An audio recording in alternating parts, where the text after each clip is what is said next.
சீர்காழி அருகே கொள்ளிடம் ஆற்றில் 2 லட்சம் கன அடிக்கும் மேல் உபரி நீர் திறக்கப்பட்டுள்ளதால் முன்னெச்சரிக்கை நடவடிக்கையாக ஆவடி 13 பட்டாலியனை சேர்ந்த தமிழ்நாடு பேரிடர் மீட்பு படை உதவி ஆய்வாளர் சதகத்துல்லா தலைமையிலான 90 பேர் சீர்காழி வருகை.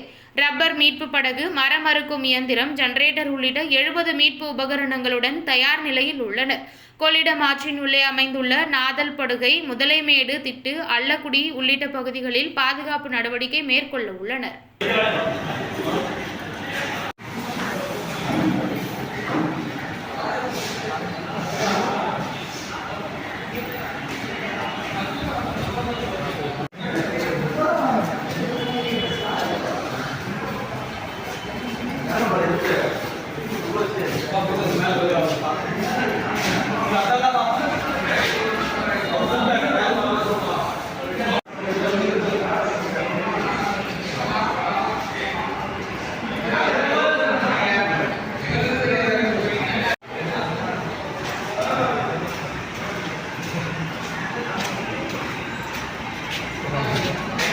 ஒரு நிமிஷம்.